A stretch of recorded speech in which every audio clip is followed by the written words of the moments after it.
السلام عليكم ورحمة الله.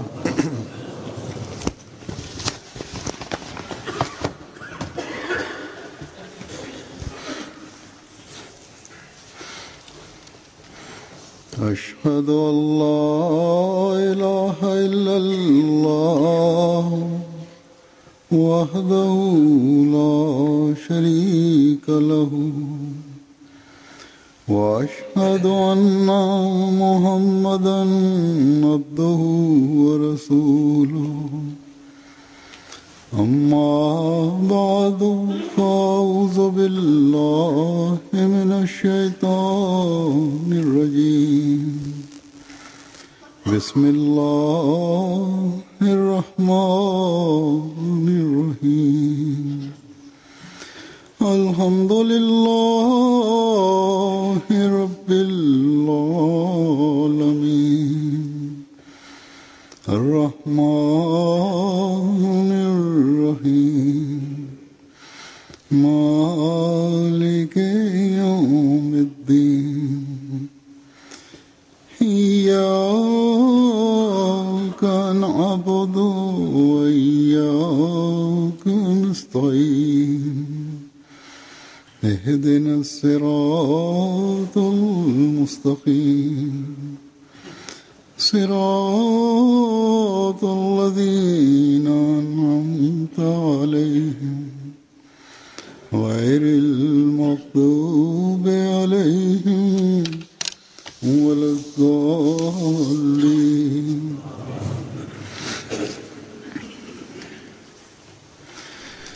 आजकल हम जिस इस्लामी महीने से गुजर रहे हैं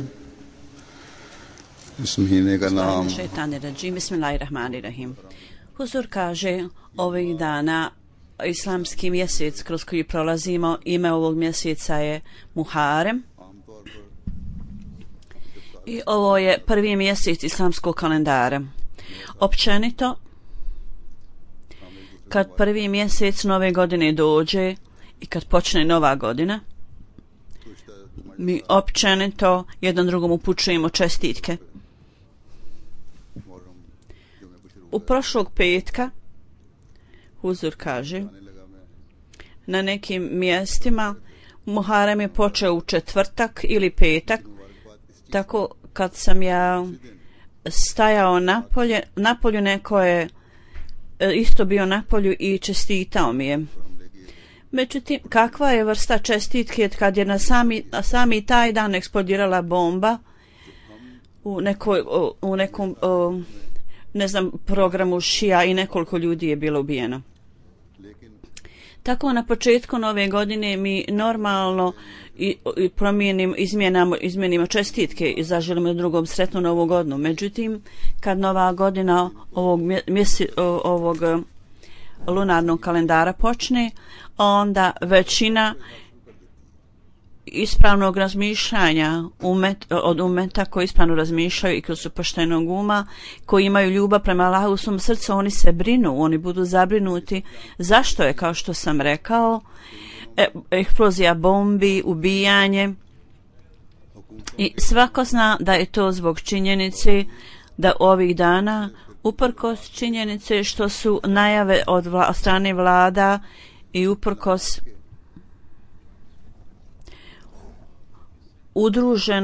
udruženih izjava određene uleme i najava,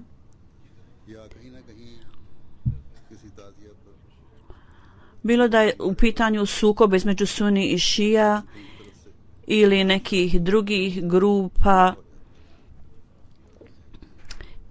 ili iz drugih sekti ili iz nekih sekti koje siju mržnju, koje napadaju druge. Sada ovi samo orijentisani ljudi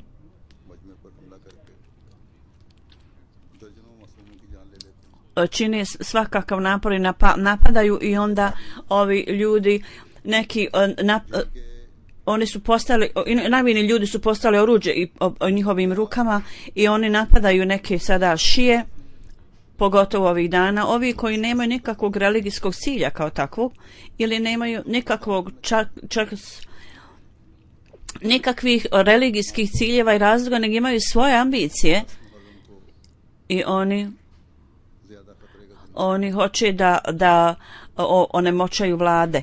Općenito mjesec Muharem je najkritičniji.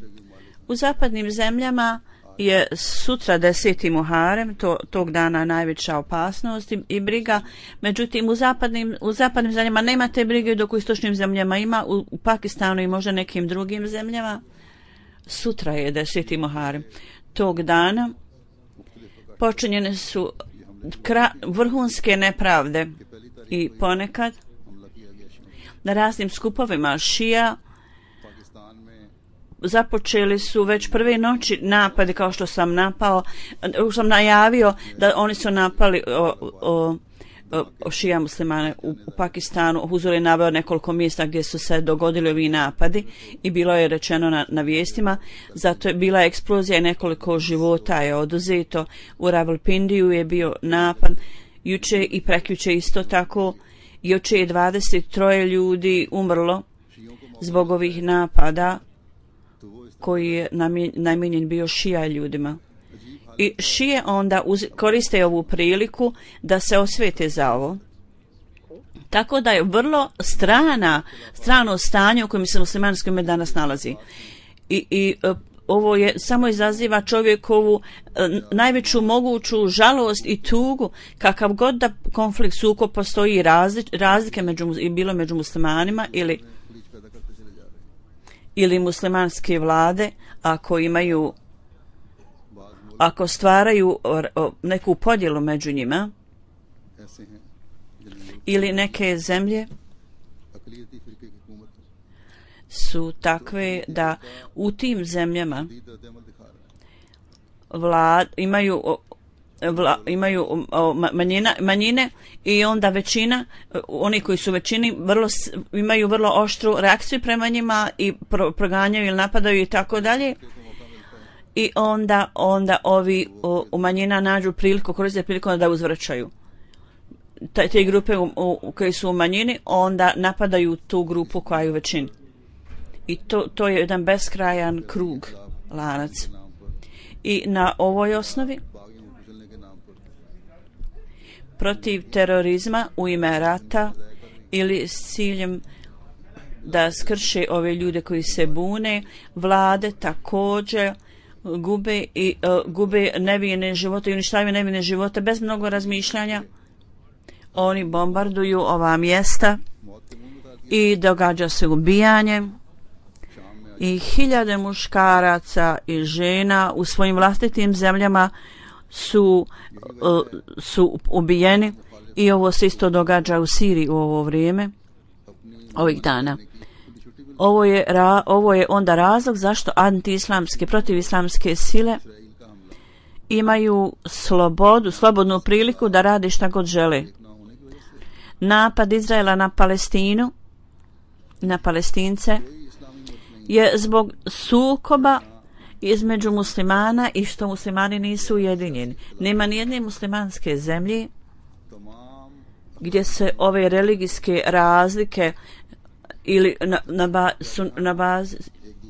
su na bazi političkih razlika, da se na svim ovim vrijednostima ne gazi, po svim ovim vrijednostima se gazi. I nema nijedne prilike da nije zapisana strašna vrhunsko prekoračenje pravde, počinjenje nepravde. Ako s jedne strane bude počinjena nepravda i jedan drugog mi vidimo prividno, međutim čak strane zemlje zbog ovoga one stežu svoj zahvat na muslimanskim zemljama. Ja želim, bi sretan da muslimanske zemlje imaju neku mudrost i da nauče neku pouku iz historije i od svojih predaka.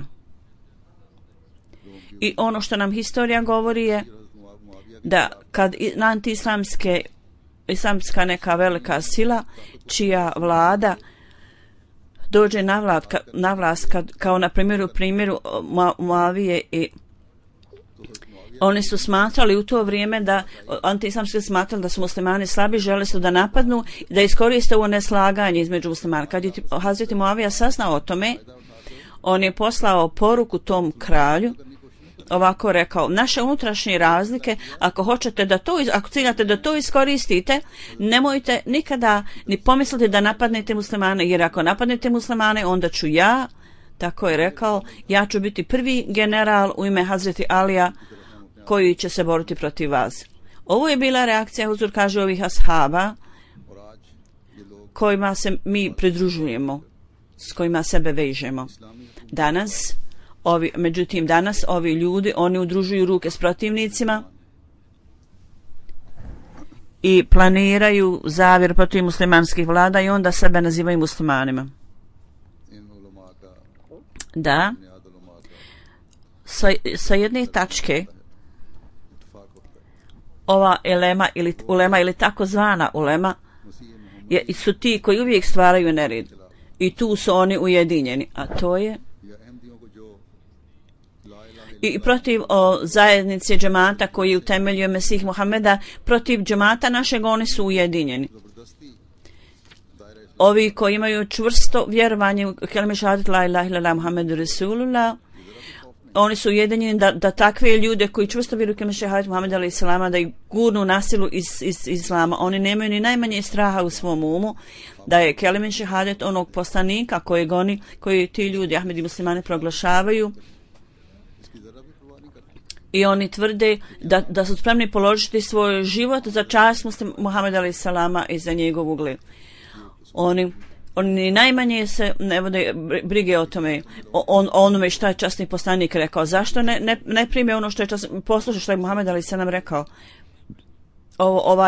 Ovo što je Muavija rekao, ovo što je časni poslanik zapravo rekao jednom čovjeku kad je bio nevjernika, kad je proučio šehadet, rekao je: zašto je otvori njegovo srce da vidi šta je u njegovom srcu. To vrijedi za sve muslimane danas. I ja bi volio da ljudi se zamisle i nadam da postupaju u skladu s tim. Ova takozvana ulema da izađu iz tog svog stanja i da umjesto što zavode općenito mase, treba da im kažu istinu i ono što je ispravno. I treba da budu vezani onom veličanstvenom vitezu islama i da budu ujedinjeni, da ostave u stranu sve razlike i da uklone pogrešan koncept o vjerskim ratovima i da putevi i načini koji spomenuo Mesija ovog doba treba da dokrajče snagu neprijatelja, da unište snagu neprijatelja, da budu takvi ljudi koji će dovesti ljude pod zastavu časnog poslanika sallallahu alejhi ve sellem. Ja sam započeo današnju temu pozivajući se na Muharem mjesec, tako da danas u ovo vrijeme ja ću, koji je sada u toku, ja ću predstaviti neke pisanja iz Mesije ovog doba, imama ovog doba. Tako da Ahmedi treba da slušaju oni koji su novi Ahmedi i također oni mladi, koji ne znaju mnogo o tome, da je Hazreti Mesih Maud alejhi selam kako je i da je utemeljio čast ovih pobožnih ljudi i kako je priznao položaj ashaba i kako je uklonio razliku između šija i suni i po uputi nalogu Allaha dželešanuhu, kako je svim muslimanima koji žive u raznim krajima svijeta, kako ih je poučio putevima kako da postanu jedan ujedinjeni umet na jednoj ruci. Tako neahmedi koji nekada slušaju naše hudbe i naše izjave, treba također da znaju da u ovo doba slika jedinstvenog umeta s ciljem kako je učenje o tome, kako je zapravo istinsko učenje o tome. Treba da se malo zamisle nad tim kako dokle će kukati nad jednim stanjem muslimana i koliko će kovati zavjere o terorizmu.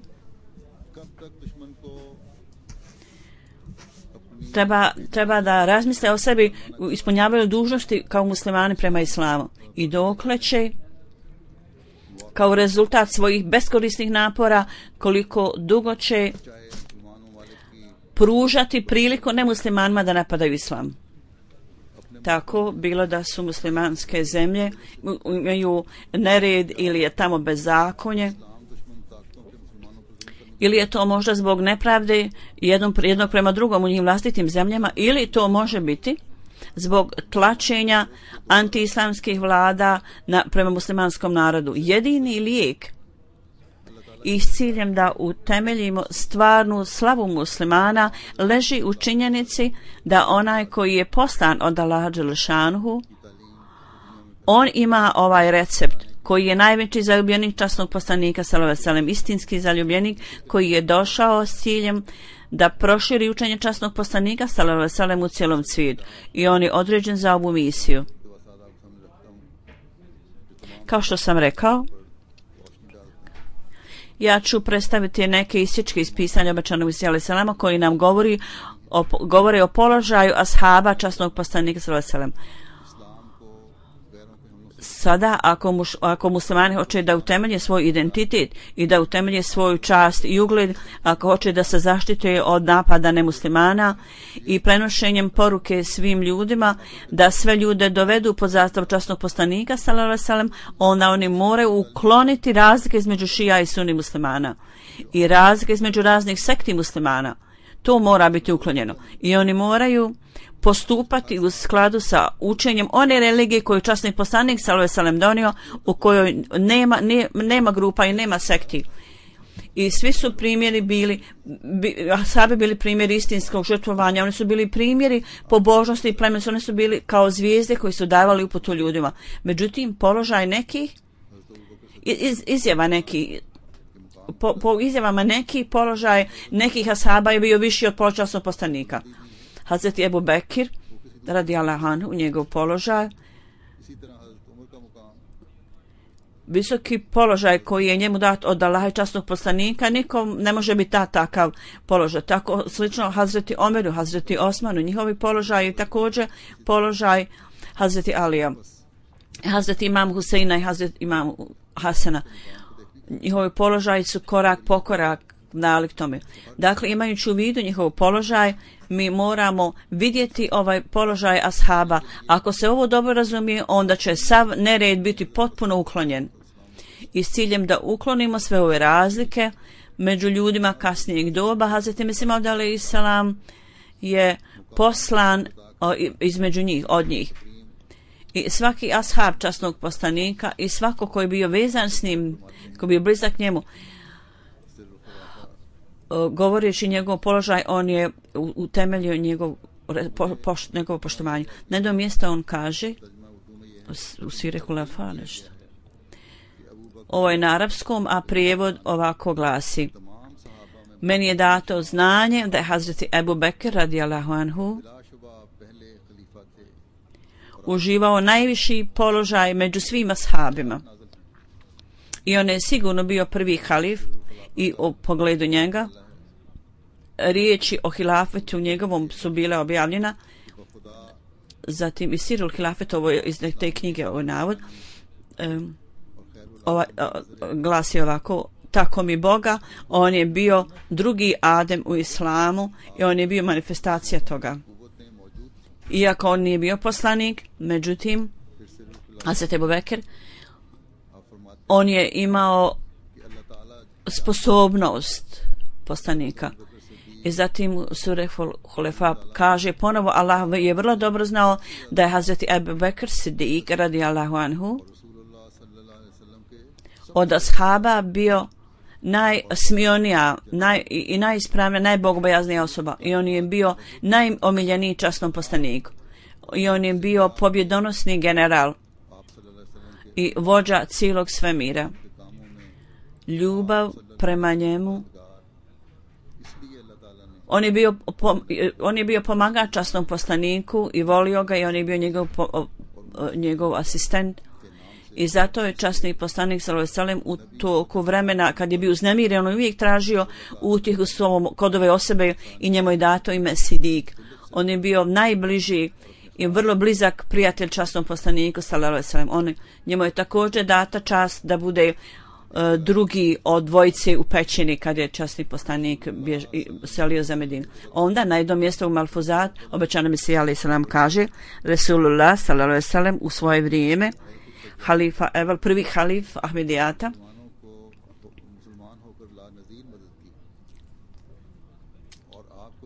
koji je bio vrlo uzvišena osoba, on je pomagao obilato muslimanima, on je dobio položaj da je nazvan Sidik i on je bio prvi ashab i prvi halif. I napisano je kad se vratio sa svog putovanja poslovnog i još nije stigao do Meke, nekoga je tražio, ovo se govori o Hazreti Ebu Bekiru. Bekir je bio na poslovnom putovanju, kad se vratio i pitao što ima novo, jedan čovjek mi je rekao nema ništa novo osim što je tvoj prijatelj tvrdio da je poslanik. Hazreti Ebu Bekir je rekao ako je on to rekao, ako je Muhammed to rekao, onda je to sigurno istina. Onda obećan Mesija dalje kaže Hazreti Ebu Bekir radijallahu anhu sve što je imao, sav svoj imetak on je dao na Allahovom putu i samo je imao svoju jednostavnu odjeću. I šta je Allah dželešanu njemu dao? Allah ga je učinio kraljem cijele Arabije. I kroz njega Islam je ponovo bio oživljen. I ovi ljudi koji su bili protiv, oni su ponovo bili od Allaha omraženi. A ono što je njemu Allah dao, niko nije mogao ni zamisliti. U pogledu Hazreti Omer radijallahu anhu, obećani Mesija kaže da je Hazreti Omer radijallahu anhu njegov položaj, znate li vi kako je bio visok njegov položaj? Njegov položaj je bio toliko visok da je ponekad u skladu s njegovim mišljenjem i mišlju časni Kur'an je bio objavljen.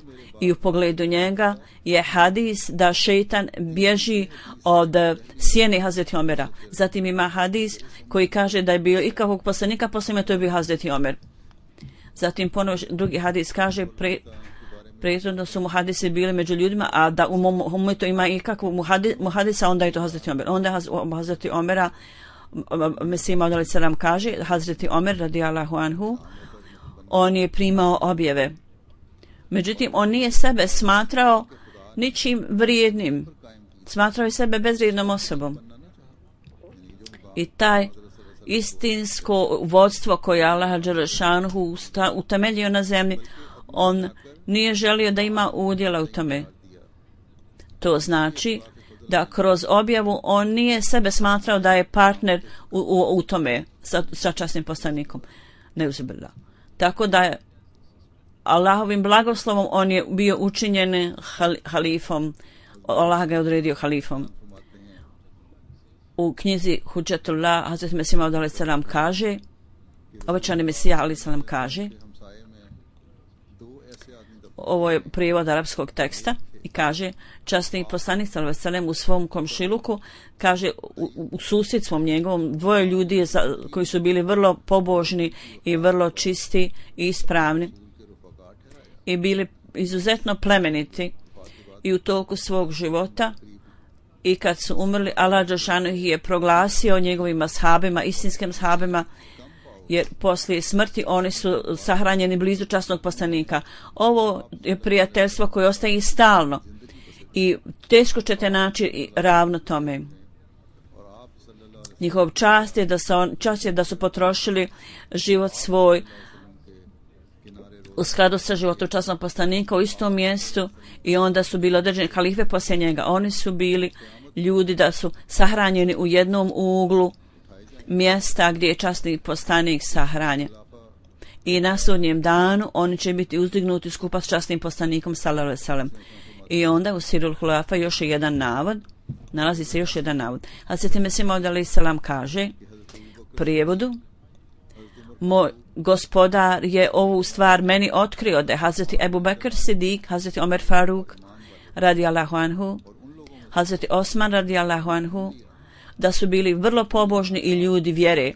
I oni su bili među onim ljudima koji su posebno odabrani od Allaha. I oni su bili posebno odabrani Allahovim blagoslovom i blagodatom. I tako mi Bog, o čemu se kaže Hazreti Ebu Bekr, Omer i Osman, oni su bili među vodećim trupama Islama. U pogledu Alija, o čemu se ja kaže, on je bio vrlo pobožan, vrlo otvoren i bio među onim ljudima koji su bili izuzetno dragi Allahu dželešanu. On je bio iz plemenite porodice i bio je vođa u to vrijeme, u jedno vrijeme. On je bio kao lav i vrlo otmen, ljubazan, vrlo dobrotvoran i vrlo pobožnog srca. I on je bio tako smijona, hrabra osoba da nikada se ne bi otišao sa bojnog polja, ne bi okrenuli, čak i ako bi bila velika vojska protiv njega. On je živio vrlo skromnim život, u pobožnosti je dostigao vrlo visok položaj. On je bio onaj koji je ispunjavao pravo prema bogatim i ispunjavao pravo siromašnim ljudima i pazio je na siromašne ljude i u raznim ekspedicijama on je pokazao takve primjere svoje hrabrosti i smionosti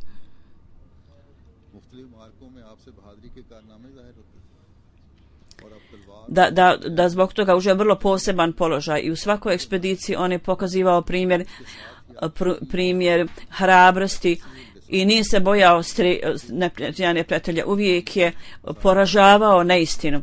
On je također bio vrlo rječit u svom govoru. Zbog sposobnosti govora on imao izuzetnu sposobnost govora, nećete naći ravnog njemu među ljudima. Njegova poruka je ulazila ljudima duboko u srca. Kroz njegove govore i riječi uklanjao bi u nemir srca i on bi osvjetljavao argumente i on je znao razne vrste govora, načine govora. Kogod je bio izuzetan u svom domenu, on bi se pokorio njemu i istaknut je bio u govorništvu, u sposobnosti govora i bio je ohrabrivao je druge ljude da čine dobro, poticao ih na dobrotu i savjetovao ljude da hrane siromašne i pazio je one ljude koji nikada nisu prostorili zašto i oni ljudi koji su tražili i on se i njima brinuo iako možda je bio iako bi bio možda neki tvrdoglavi onaj prosjak, on bi ipak pazio na njih. Slično tome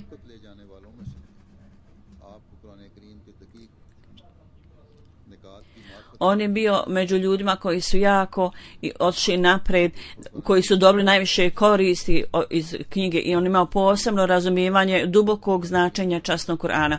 Znanje časnog Kur'ana je kao duhovno mlijeko i u zdjeli tog mlijeka njemu je zaista dat veliki udio razumijevanja časnog Kur'ana.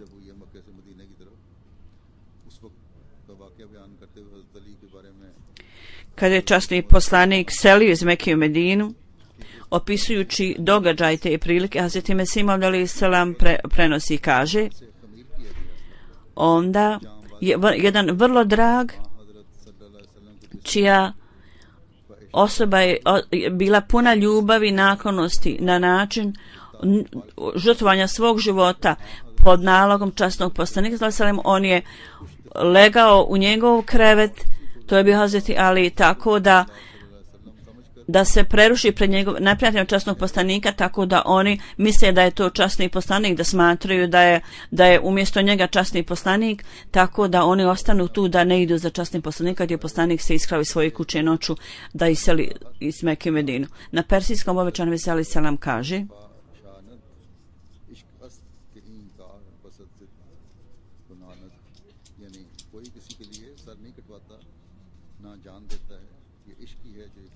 prijevod ovih persijskih riječi kaže: niko nije ponudio svoju glavu, samo bogobojazni ljudi to čine sa velikom željom i žudnjom. Onda Hazreti Mesih Maud alejhi selam kaže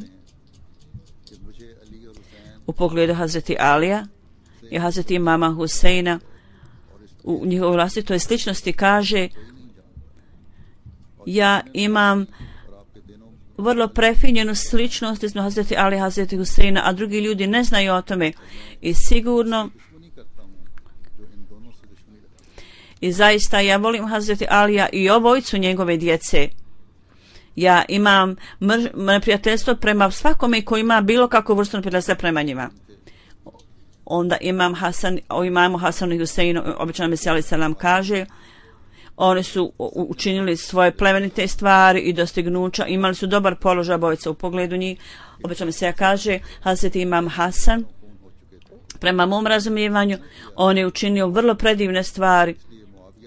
On je sebe riješio hilafeta, odrekao se jer nije želio da bude više krvoprolića.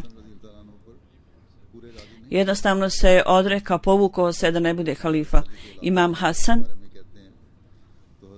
Ljudi nisu vrlo zadovoljni posve zadovoljni. I kažu potomci Hazreti, oni govori potomcima Hazreti Alija, to jest imamu Hasanu i Huseinu, ako ne preuveličavaju,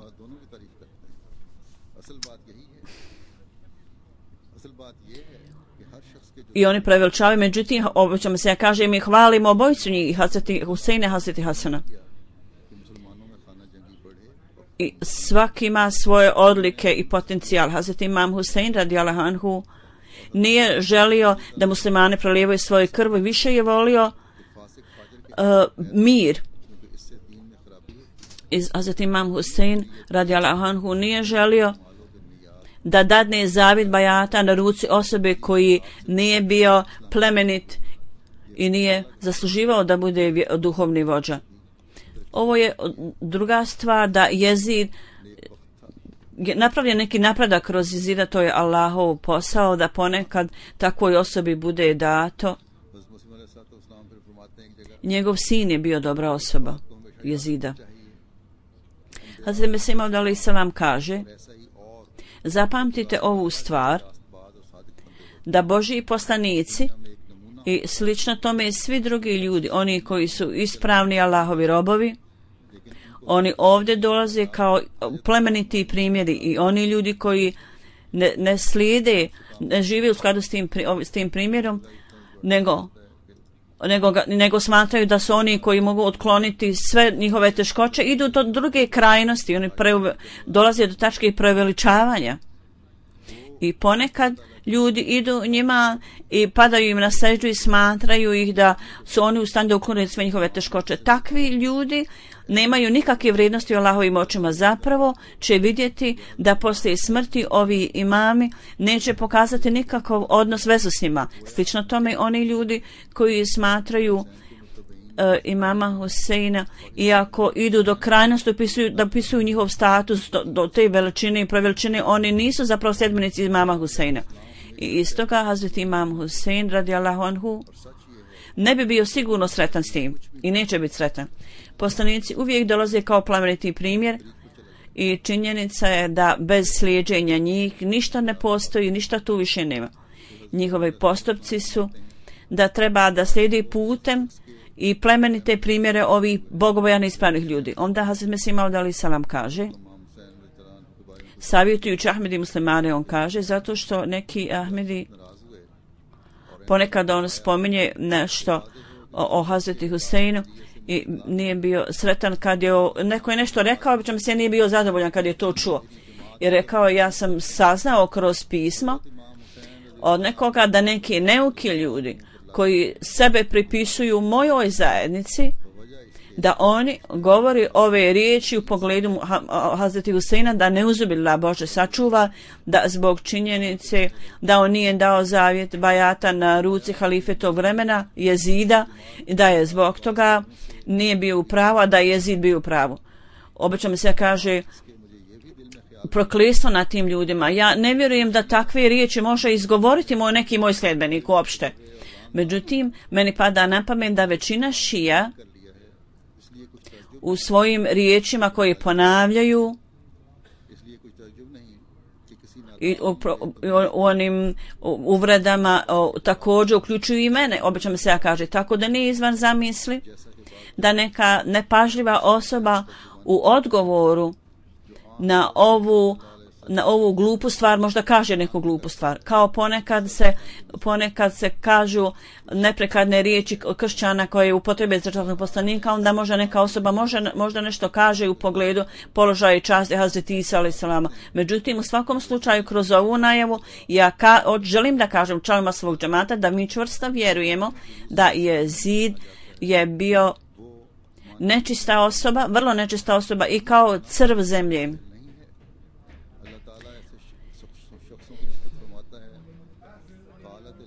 I iman, on nije imao imana. Biti istinski vjernik nije jednostavno, to je vrlo teško.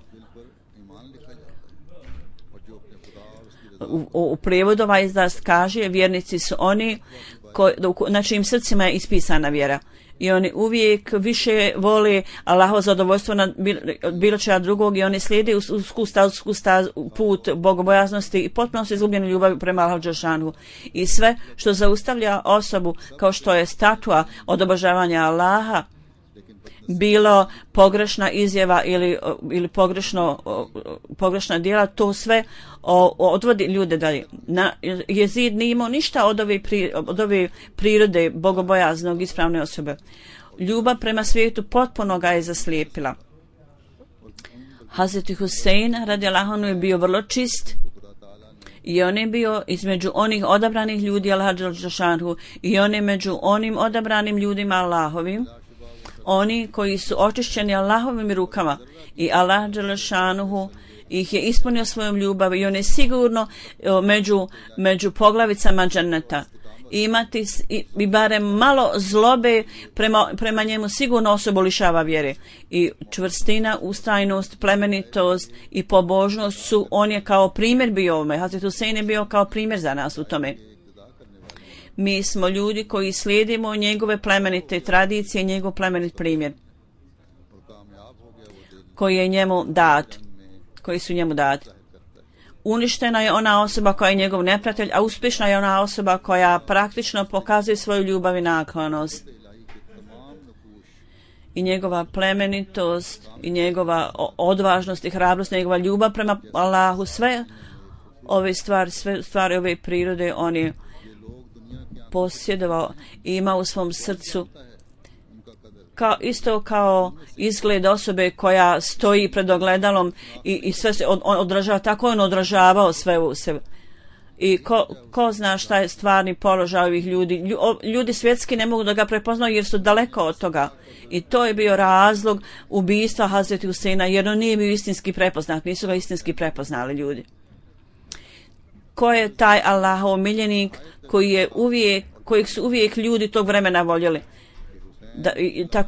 Da su ga zato ljudi voljeli. Zaista ovo je najveća visina pogrešnog razumijevanja da bilo ko može da vrijeđa, ponižavati Hazreti Huseina. Svako ko ponižava Hazreti Huseina ili bilo koju drugu osobu koji je među vođama pobožnih ljudi ili bilo koja riječ koja je ponižavajuća izgovorena s njihovih usana, ta osoba zapravo gubi svoju vjeru.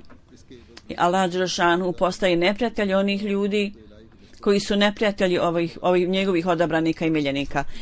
Ako bilo ko kaže bilo kakvu uvredljivu riječ protiv mene, onda u odgovoru na to velika je nepravda i grijeh koristiti bilo kakav nečist jezik za ove ljude. Ako ljudi znaju mene kakav je moj položaj i ono kojem je posao, ne treba da tako se ponašaju. On ne smije tako raditi, uzvraćati takvim neprljavštama. Ljudi koji su bliski prijatelji Allaha dželešanuhu, bliski njegovi drugovi, kad mi kažem Ali Muhammed u salavatima, duhovni potomci, to vrijedi za one ljude koji su prihvaćeni od Allaha, koji je Allah prihvatio. I ovi duhovni sljedbenici, to je u vezi Hazreti imama Hasana i Hazreti Huseina i Ahli Bajat. Oni su članovi porodice časnog poslanika. Znači ovo su ljudi koji su naslijedili od svog djeda po majici. Oni su nasljednici njegovi i oni su postali čast bašće koju niko drugi ne može zgrabiti i preuzeti. Dakle, ove misli su urezane u neke sekte, zato što je njihov istinski duh pobožnosti izumro i ništa ne dobivaju iz toga što su zaista nečiji potomci, jer vrlo su teški i tvrdi da razumiju i nisu bili u stanju da vide kako treba.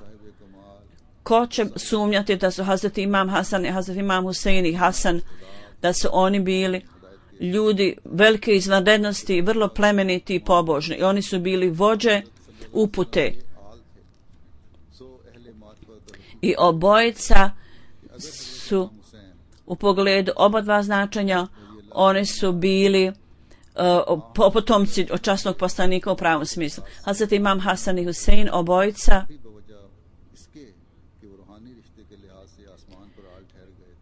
čak i da nisu bili krvno vezani s časnim poslanikom, međutim zbog činjenice, zbog svojeg duhovnog odnoska i veze, oni su bili njegova porodica. I oni su zapravo naslijedili duhovno imetak od časnog poslanika kao njegovi nasljednici. Čak ako fizička veza je važna, onda i duhovna veza je još važnija. U duhu ljudi imaju vezu jedno s drugom. Sada mudra osoba može misliti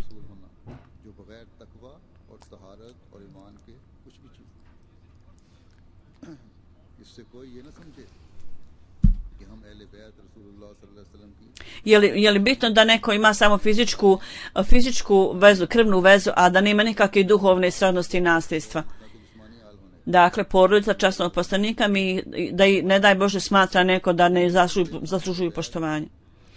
Neki ljudi su bili duhovno vezani s časnom poslanikom i oni su mnogo većeg položaja nego oni koji su imali krvnu vezu i srodstvo s časnim poslanikom, a duhovno nisu imali nekakve veze s njim. Bili su potpuno zastranjeni. Međutim, odnos Hazreti Imama Hasana i Huseina, njihov odnos i veza s časnim poslanikom nije samo da su oni krvno bili vezani s njim, nego duhovno.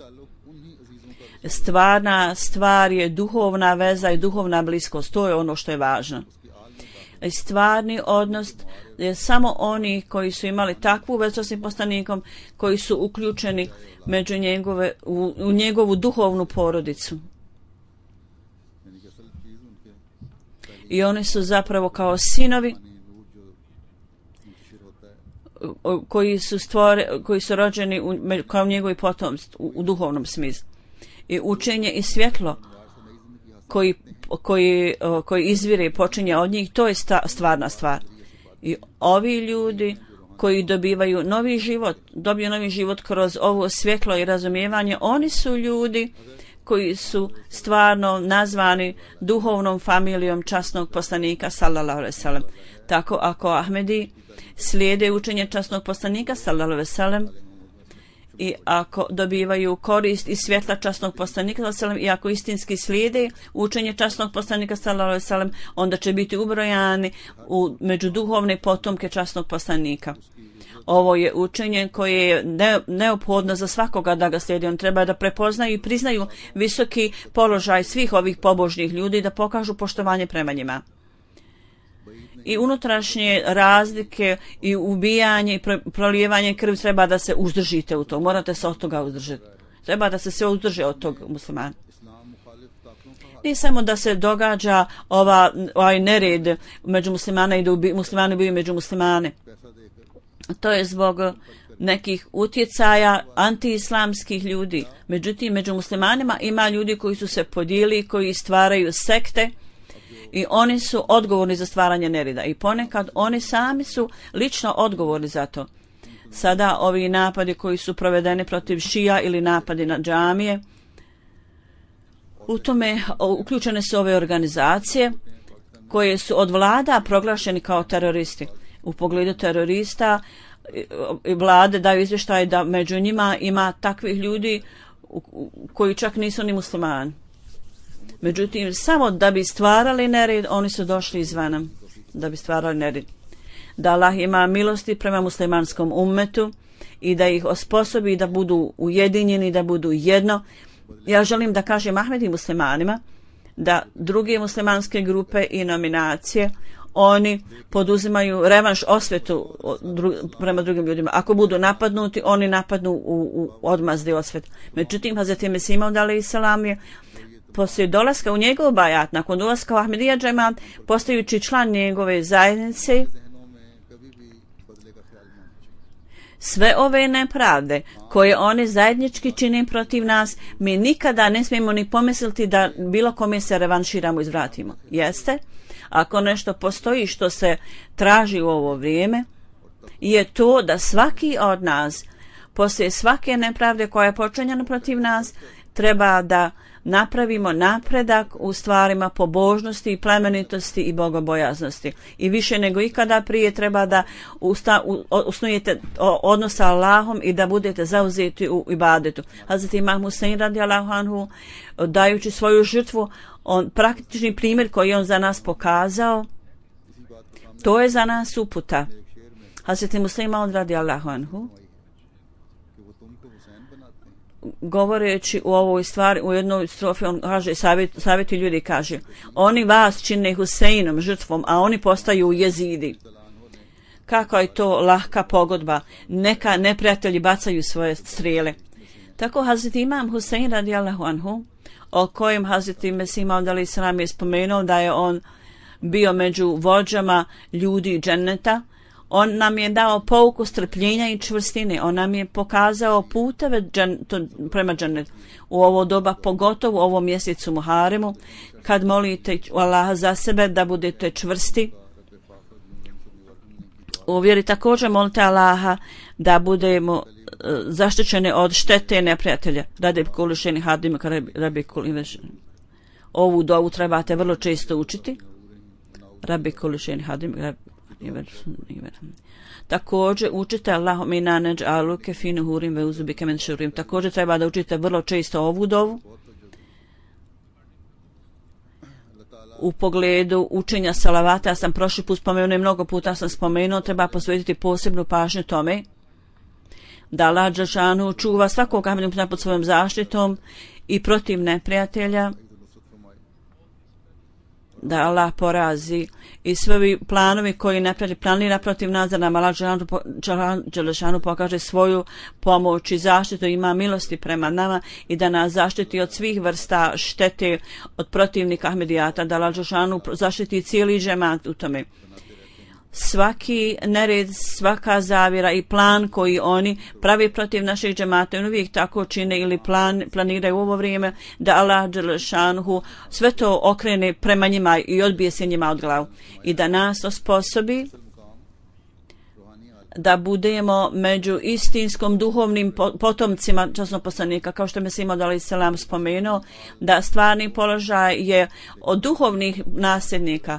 Ako je fizička veza tu, to je dobro, međutim, ako neko fizička krvno srodstvo, međutim, po svom stanju ili stanje njegovog duhovnosti nije takav i nije u stanju da bude to, on nije vrijedan da bude, da se zove istinski potomak iz porodice časopposlanika i porodice ovako pobožnih ljudi.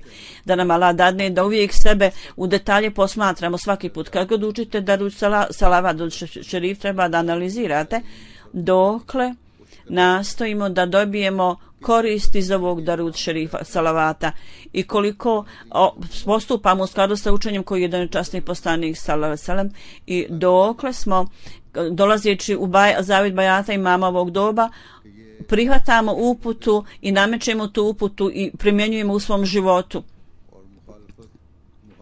uputu časnog Kur'ana. Da Allah učini da ovo spominjaju i pobožnih ljudi u islamu, da ova neprijateljstva počinjena protiv nas i neke vlade koje uzmaju učešće u ovim nepravdama, da nam Allah dadne da budemo još sve bliži Allahu i da ove žrtve dovedu poštene ljude u okrilje Ahmedijata i da Ahmedijat, istinski islam, da budemo u stanju da se osvjedočimo u istinsku pobjedu islama Ahmedijata.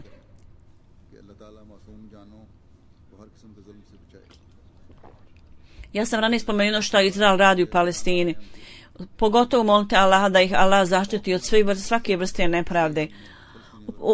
U Izraelu oni daju izjave, kaže mi ne možemo živjeti u stanju terora i zato moramo da napadamo. Prvo zapravo su oni počeli napade i ubili su ljude i kad su ovi odgovorili onda oni kažu mi smo u stanju straha. Ovo je najveća tačka nepravde, najveća vrsta nepravde. To je ono što bi ljudi od svijeta govori. Ja, kao što sam rekao, muslimani nemaju nikakvog identiteta i nemaju neovisnosti. Da Allah ima milosti prema ovim nevinim Palestincima i da ih zaštiti od svih vrsta nepravde i tlačenja.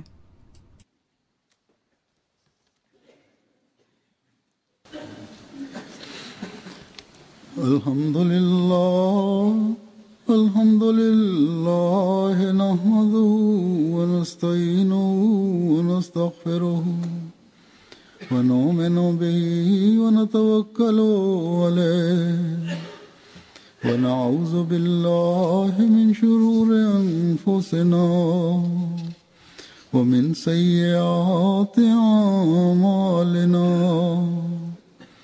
من يهده الله فلا مضل له ومن يضلل فلا هادي له ونشهد أن لا إله إلا الله ونشهد أن محمدا عبده ورسوله. عباد الله رحمكم الله إن الله يأمر بالعدل والإحسان وإيتاء ذي القربى وينهى عن الفحشاء والمنكر والبغي يعظكم لعلكم تذكرون. اذكروا الله يذكركم وادعوه يستجب لكم ولذكر الله أكبر.